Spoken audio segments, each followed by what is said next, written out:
Mathematics is an integral part of everyone's daily life, with some of the most basic tasks demanding a person to understand and apply mathematical skills and concepts. From a child's perspective, such tasks include reading the time or purchasing something from the tuck shop or Mother's Day store. Whereas from an adult's perspective, such tasks include reading transportation timetables, calculating the cost of groceries, paying bills, setting alarms, and so much more. For children to grow up and complete these daily tasks independently, the skills and concepts needed are learnt from the beginning of school and then expanded on all throughout their schooling. But what happens to a student who has a learning difficulty or disability in mathematics? How does the education system ensure they learn these basic skills and concepts needed to engage in their everyday lives?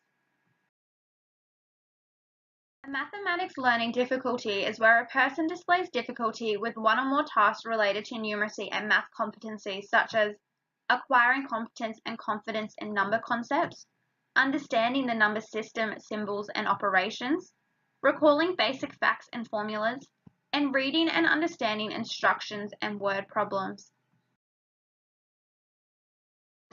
A recent study conducted by Bowler looked at two different high schools, one of whom taught mathematics using a traditional approach, whilst the other took on a constructivist approach.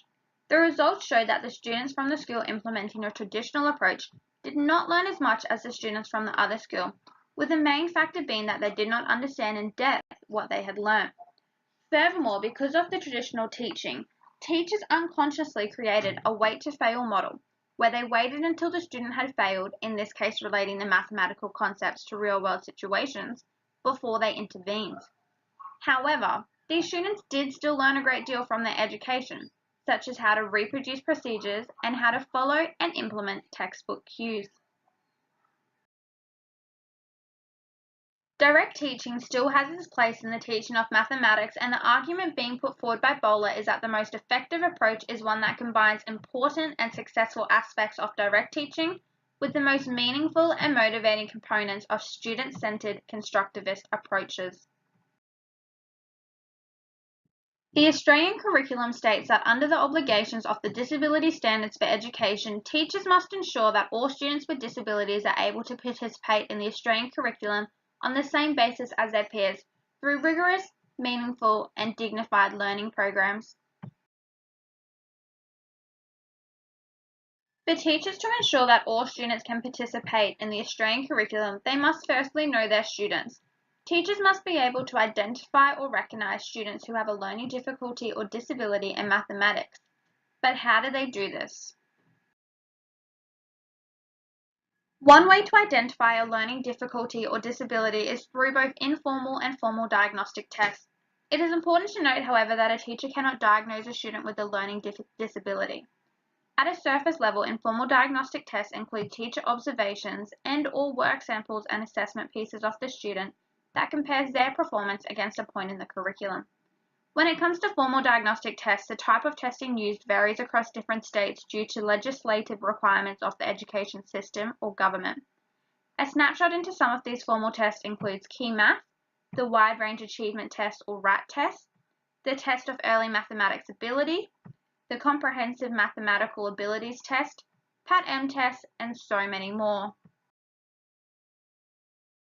However, a teacher's intuition is something that shouldn't be ignored. The classroom teacher spends 6 hours a day, 5 times a week with their students. As a result, they have a good idea of what to look for when it comes to a math learning difficulty. A student with a math learning difficulty may show a poor attitude towards mathematics work, difficulties recognizing numbers, poor counting skills, inability to identify which set has more or less, and so forth.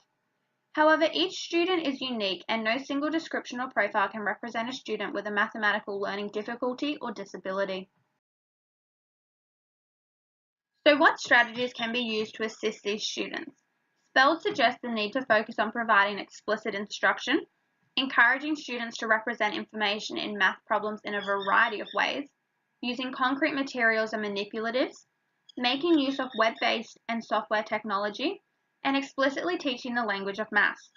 A full list of these strategies can be found within their book titled Understanding Learning Difficulties. Finally, to implement these strategies successfully, schools have begun to use the response to intervention model, a multi-tiered approach focusing on prevention and early intervention through 3 tiers. Tier 1 focuses on giving clear, explicit instruction for all students. Tier 2 then focuses on providing additional differentiated instruction that is delivered with greater frequency, duration, and intensity in the areas of difficulty for those students at risk of failing. And lastly, Tier 3 usually sees the student working in individualized or small group situations with intensive monitoring. This model allows the teacher to provide appropriate evidence-based interventions for all students within the classroom. With early intervention and hard work, we as teachers can assist students with mathematical learning difficulties so that when they leave school, they too are able to complete basic everyday tasks.